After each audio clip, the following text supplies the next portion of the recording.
Bonjour, cette vidéo aujourd'hui sur comment gérer ton budget quand tu as la boulimie ou l'hyperphagie, quand tu as anorexie. Là pour le coup, tu n'es pas très embêté, tu n'as pas de problème de budget bouffe. Je m'appelle Eliette Wettstein, je suis coach de vie, j'accompagne les personnes qui ont les maladies de la boulimie, de l'anorexie, de l'hyperphagie, qui fait partie des TCA, des troubles du comportement alimentaire, à dire merci et au revoir à ces maladies.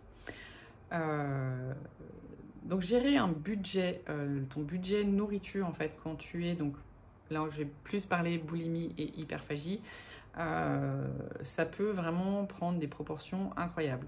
Moi quand j'étais étudiante j'en avais à peu près pour 100 francs par jour, donc là vous savez que je suis vieille. Donc ça fait en gros ça fait du 15 € par jour. Autant vous dire que quand on a des petits revenus ou de l'argent de poche en fait en tant qu'étudiant, ça allait pas du tout, ça ne comblait pas, ce que je dépensais était bien plus élevé que ce que j'avais comme rentrée.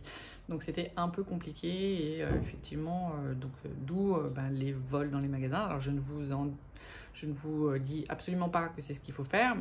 Il se trouve que j'ai fait ça un peu, pas tellement pour le quotidien, mais plus. Et puis c'était à un moment donné.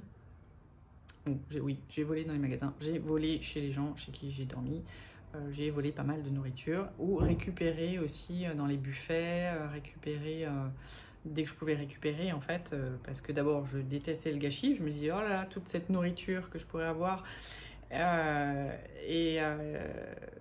donc voilà, en fait il y a eu pas mal de pourriture comme ça on va dire. Après en travaillant c'était mieux parce que du coup il y avait plus de rentrée d'argent et puis moins de temps aussi, quoique il y a quand même un moment où j'ai dépensé une bonne partie de mon salaire en nourriture et les choses ont diminué en fait au fur et à mesure quand j'avais un réel budget famille du coup à gérer. La partie en fait vraiment pour moi était devenue minime et puis surtout je faisais d'autres choses, c'est-à-dire que je pouvais cuisiner. Je vais vous donner des exemples en fait de ce que je faisais pour que ça coûte moins cher. Voilà. Alors moi je suis plutôt sucrée, enfin je suis même carrément sucrée, donc en fait je ne mange pas du saucisson, les raviolis, les pâtes, les machins, ça j'ai fait quand j'étais plus jeune, mais ça c'est assez rapidement passé. Moi c'est sucré, donc en fait je me suis fait beaucoup de pâte à gâteau et ça ne coûte rien. Un paquet de farine ça dure une semaine, un paquet de sucre, des œufs, du beurre, enfin voilà, pour ça coûtait vraiment pas grand chose. Du pain, de la confiture, du pain, du beurre, du pain, du Nutella, du pain, du miel, tout ça coûte pas grand chose. Enfin il y a moyen en fait de se faire plaisir, oui, parce que moi c'est vraiment devenu un plaisir à un moment donné, gestion du stress, mes plaisirs, il y a moyen de le faire quand même à moindre coût. Alors ça demande par contre, si on est toujours dans l'optique de le faire seul, ça demande d'être seul à ce moment-là où vous vous préparez. Donc faire une pâte à gâteau et puis qu'il n'y ait pas de gâteau derrière, s'il y a des gens qui vous demandent ah c'est passé où, là il faut avoir des sacrés arguments, mais voilà, ça fait partie j'allais dire des joies du phénomène, mais non, ça fait partie de ce que vous, certainement, vous vivez régulièrement et que j'ai vécu aussi.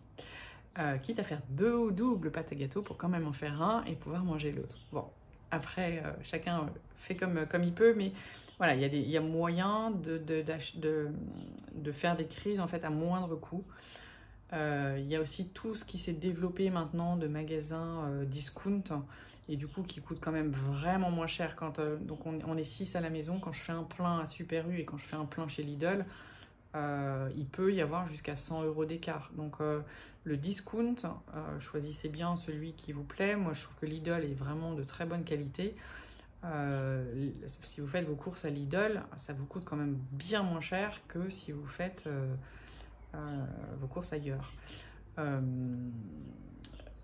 Je vous dis pas je vous dis pas forcément de tout acheter à Lidl. Moi il y a des trucs que je n'aime pas chez Lidl, mais les fruits et légumes sont très bons.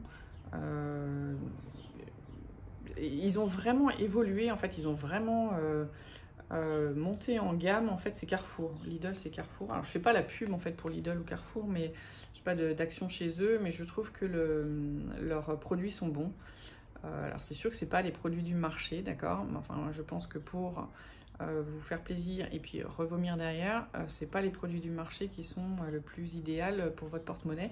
Si vous n'avez pas de problème avec le porte-monnaie là-dessus, continuez à faire comme vous voulez, mais voilà, si c'est un réel problème, si c'est un réel, si vous êtes un réel panier percé en fait à cause de ça, il y a quand même moyen de minimiser en fait vos achats, vos dépenses et pour avoir quand même un petit peu pour vivre à côté. Parce que c'est ça le problème, quand vous mettez tout dans la nourriture et que vous n'avez plus rien pour faire autre chose à côté, bah, c'est un peu le truc qui se mord la queue aussi, hein. Vous avez besoin d'argent pour faire quelque chose d'agréable, mais entre la crise et l'autre truc qui vous remplirait bien, mais hein, généralement vous allez privilégier la crise. Donc si vous avez qu'un choix à faire. Voilà.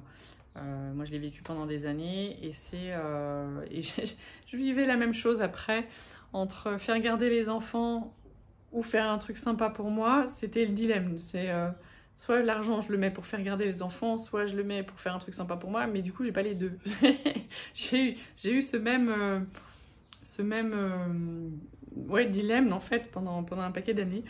Et heureusement, après, ça s'est quand même arrêté.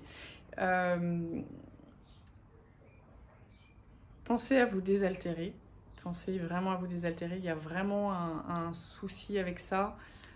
Et des fois, d'ailleurs, remarquez bien, des fois, c'est pas que vous avez faim, c'est que vous avez soif. C'est que tout votre corps, en fait, appelle, oui, d'être désaltéré, il manque, en fait, je sais pas si c'est des ions, des électrons, enfin, il manque du liquide, il manque de l'eau.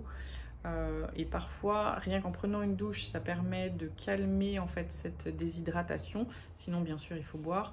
Mais regardez, ayez cette vigilance parce que parfois, c'est pas faim, c'est soif. Et ça, je m'en rends de plus en plus compte moi. Et surtout quand il y a les grandes chaleurs là. Et ouais, c'est juste, voilà, ayez ça en tête. Parfois, c'est pas l'un, c'est l'autre. Voilà. Comment gérer votre budget? Il y a aussi, mettez un objectif. En fait, c'est plus clair si vous avez c'est-à-dire une enveloppe. Hein, une enveloppe pour votre mois. Je vous dis vraiment ça, c'est pour celles qui galèrent hein, avec l'argent et la nourriture. Définissez-vous une enveloppe à ne pas dépasser. Et en fait, quand c'est clair pour vous, l'enveloppe que vous ne pouvez pas dépasser, et ben, les choses font que ça rentre, que vous vous en sortez à l'intérieur de cette enveloppe. Si vous n'avez pas de limite, en fait, si vous n'avez pas un seuil au-delà duquel vous ne voulez pas aller, ça laisse libre champ en fait, à tous les débordements. Et puis Dieu sait que vous savez déborder allègrement. Donc voilà, mettez-vous un budget, découpez-le en semaines, découpez-le en jours ou en 3 jours, mais soyez très clair en fait sur ce que vous avez à disposition et du coup faites en fonction après de ça. N'oubliez pas, mine de rien, de vous nourrir quand même à côté. Moi, je ne suis pas partisante du fait une fois que vous avez vomi, de manger quand même pour avoir quelque chose. Ce sont des choses que j'avais entendues, ce sont des choses que j'ai faites plus jeune. Par exemple, même rien que mon petit déjeuner que je n'arrivais pas à garder, après je mangeais une compote de bébé par exemple. Je suis pas partisante. En fait, si vous en avez réellement besoin, faites. Si vous n'en ressentez pas le besoin, ne faites pas. Je suis pas persuadée en fait que ce soit vraiment intéressant d'avoir réellement quelque chose à l'intérieur, parce que pour certaines personnes, alors ça c'est pareil, ça évolue au fur et à mesure du temps, mais pour certaines personnes, c'est vraiment le fait d'avoir quelque chose dans le ventre qui est désagréable. Donc votre corps il prend mine de rien les minéraux, il prend ce dont il a besoin, sinon vous seriez rachitique complètement. Alors effectivement, à un moment donné je faisais que 50 kilos.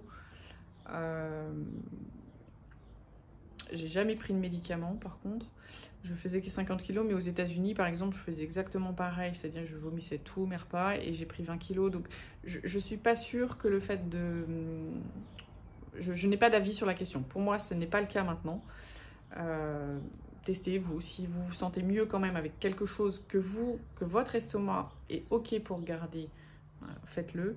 Mais c'est ça aussi qui est intéressant à observer, c'est qu'est-ce que votre estomac est OK de garder. Il y a des aliments que votre estomac n'est juste pas OK pour garder. Donc il y a une petite étude à faire aussi avec tout ce que vous mangez. Qu'est-ce qui est OK et qu'est-ce qui ne l'est pas. Voilà. Pour votre budget, c'est vraiment viser les discounts. Viser les fins de série, viser les Too Good To Go. Il y a plein d'applications maintenant pour récupérer des trucs pas chers parce que c'est les invendus. Mettez-vous d'accord peut-être avec un hypermarché. Je pense que vraiment là, ça dépend vraiment de la créativité de chacun de trouver des solutions pour ne pas être dans le rouge et au contraire déjà descendre en dessous du rouge et puis garder quelque chose pour vivre autre chose que de manger, quoi. Qu'est-ce que je voulais vous dire? Et puis, oui, faites-vous une enveloppe. Que ce soit clair pour vous, j'ai tant par mois pour ça. Et ça, vous n'y dérogez pas. Pourquoi? Parce que votre mental, tout votre système interne va rester à l'intérieur de cette enveloppe. C'est comme ça, en fait. Quand on se met un objectif, tout se met en branle, en fait, dans la vie pour atteindre cet objectif. Vous vous mettez une limite, tout se met en branle en fait pour que vous restiez en dessous de cette limite. Et c'est quand même beaucoup plus agréable. Voilà ce que je pouvais vous dire. Vous pouvez me partager comment vous gérez, comment les astuces que vous avez trouvées. Enfin voilà, tenez-moi au courant de ça. Il y a quelque chose aussi moi qui m'a bien décomplexée en fait, c'est d'avoir des poules. Parce que je leur donne tous les restes, je leur donne tout ce qui est périmé, je leur donne tout ce qui n'est pas fini dans les assiettes. Et pour moi, du coup, ce n'est pas de la nourriture gâchée, c'est pas de la nourriture perdue, ça va dans les poules. Et du coup, ça me déstresse en fait de voir que c'est pas fini. Et de ne pas m'obliger du coup à finir par exemple les assiettes de tout le monde parce que c'est de la nourriture gâchée. Du coup non, il n'y a plus ce stress et du coup il y a beaucoup moins de moments en fait où je pourrais déborder ma capacité que je suis ok pour garder. Voilà, j'en referai une autre vidéo d'ailleurs du ventre, vraiment le ventre. Ce qui tolère, ce qui ne tolère pas, sa capacité à savoir exactement jusqu'où il veut garder, jusqu'où il ne veut pas garder. On va revoir tout ça. Vous me contactez si vous avez besoin, vous prenez un rendez-vous, on voit là où vous en êtes et puis si je peux vous accompagner et quelle est la meilleure manière de vous accompagner pour dire au revoir et merci à votre maladie.